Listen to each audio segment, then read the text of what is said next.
Hello viewers, स्वागत है आपका हमारे यूट्यूब चैनल में। आज की इस वीडियो में मैं बात करने वाला हूं बैक्टीरिया और वायरस के बीच मेजर डिफरेंस के बारे में। इस वीडियो में हम जानेंगे कि बैक्टीरिया और वायरस में क्या अंतर होता है, क्योंकि इस कोरोना के टाइम में कोरोना वायरस के बारे में इतनी अधिक बात हो रही है कि लोग ज्यादातर बैक्टीरिया और वायरस को एक ही समझ लेते हैं। लेकिन मैं आपको बता दूं कि बैक्टीरिया और वायरस में जमीन आसमान का फर्क होता है। तो इन दोनों में मेजर डिफरेंसेस के साथ हम ये भी जानेंगे कि बैक्टीरिया और वायरस में हमारे लिए ज्यादा खतरनाक कौन होता है। और वैसे भी ये टॉपिक एसएससी या फिर कॉम्पिटिटिव एग्जाम्स में अक्सर पूछे जाते हैं। तो इस टॉपिक पे पूरी इंफॉर्मेशन पाने के लिए आपसे रिक्वेस्ट है कि आप इस वीडियो को बहुत ही ध्यान से अंत तक जरूर देखें। दोस्तों, बैक्टीरिया और वायरस दोनों ही माइक्रो ऑर्गेनिजम्स की कैटेगरी में आते हैं, जिनको कि आप अपने नेकेड आंख से नहीं देख सकते। तो अगर हम इन दोनों के बीच में मेजर डिफरेंसेस की बात करें तो बैक्टीरिया को हिंदी में जीवाणु बोलते हैं, यानी कि जीव प्लस अणु। और इसके नाम से ही ये प्रतीत होता है कि बैक्टीरिया जीव प्लस अणु यानी कि वो सजीव होता है। ये ऐसी मॉलिक्यूल होती है जो बॉडी के अंदर हो या फिर बॉडी के बाहर, दोनों ही कंडीशंस में ये सजीव होती है और अपना रेप्लिकेशन यानी कि मल्टीप्लिकेशन मतलब कि 2 से 4, 4 से 8 कर सकती है। वहीं अगर हम दूसरी तरफ वायरस की बात करें तो वायरस का हिंदी में मतलब विषाणु होता है, यानी कि विष प्लस अणु। और ये वायरस तभी एक्टिव होता है जब ये किसी फैट या फिर प्रोटीन सॉल्युबल चीजों से मिलता है, या फिर अगर ये हमारे बॉडी में या फिर किसी एनिमल्स की बॉडी में ट्रांसमिट हो जाता है, तभी ये वायरस एक्टिव होता है। लेकिन जब ये वायरस किसी मेटल बॉडी पे, किसी फैब्रिक्स पे, कपड़े पे, आपकी मोबाइल पे होता है, तब ये अपने आप को रेप्लिकेट यानी कि मल्टीप्लाई नहीं कर सकता है। लेकिन जैसे ही वायरस हमारी बॉडी में म्यूटेट कर जाता है तो ये एक्टिव हो जाता है और यहाँ वो अपना मल्टीप्लिकेशन स्टार्ट कर देता है और आपकी बॉडी में मिलकर ये आपकी बॉडी की मैकेनिज्म को हाईजेक भी करने लगता है।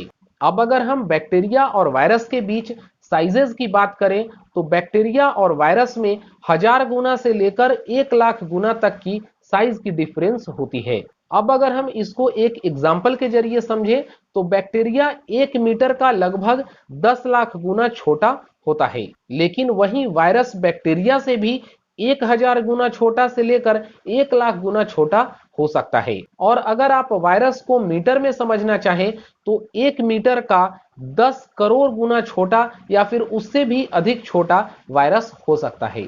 अब अगर हम बैक्टीरिया और वायरस में तीसरी डिफरेंस की बात करें तो बैक्टीरिया अपने आप में सेल होती है, जिसकी वजह से इसमें काफी एसेंशियल चीजें होती है, जैसे कि सेल वॉल्स, सेल मेम्ब्रेन। इसके अलावा बैक्टीरिया में राइबोसोम्स होते हैं और खुद की एक न्यूक्लिक स्ट्रक्चर भी होता है।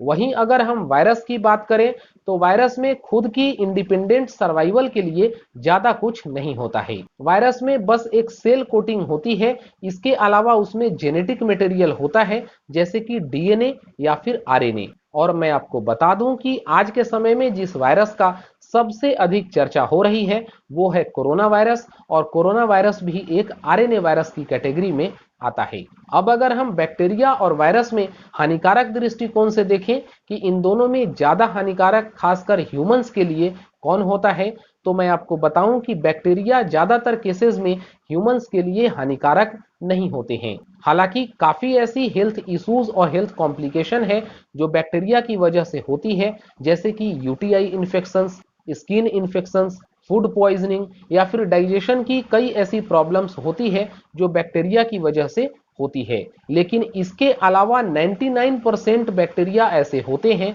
जो हमारे लिए हानिकारक नहीं होते, या फिर अगर होते भी हैं तो वो काफी कम हानिकारक होते हैं और कंपैरेटिवली वो कुछ हद तक हमारे लिए यूजफुल भी होते हैं।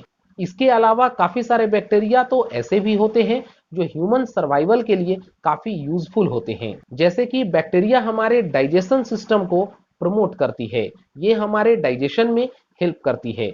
इसके अलावा जो आप छाछ या दही का सेवन करते हैं वो भी लैक्टोबैसिलस और एक प्रकार का बैक्टीरिया की वजह से ही बनता है। लेकिन इसी के विपरीत अगर हम वायरस की बात करें तो वायरस का जैसे हिंदी में ही मतलब होता है विषाणु, यानी कि विष मतलब कि पॉइजन और अणु, और इसके नाम से ही प्रतीत होता है कि वायरस ज्यादातर ह्यूमंस के लिए हानिकारक होती है, क्योंकि बदलते मौसम के साथ होने वाला फ्लू हो या फिर आज के समय सबसे अधिक चर्चा का जो वायरस है वो है कोरोना वायरस, और वो भी एक प्रकार का वायरस की वजह से ही होता है। इसके अलावा bird flu, H1N1, chikungunya, AIDS, hepatitis B, ये सभी वायरस की वजह से ही होती है।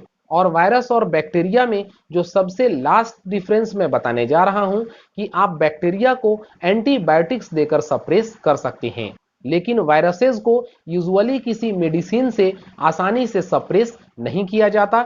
इसके लिए किसी वैक्सीन का ही जरूरत होता है, और कई सारे वायरस तो ऐसे होते हैं जो वैक्सीनेशन के बाद भी पूरी तरीके से उनके एक्टिवनेस को खत्म नहीं किया जा सकता। तो उम्मीद करता हूं कि वायरस और बैक्टीरिया के बीच क्या मेजर डिफरेंस होते हैं इसके बारे में आपको प्रॉपर और साइंटिफिक इंफॉर्मेशन मिल गई होगी।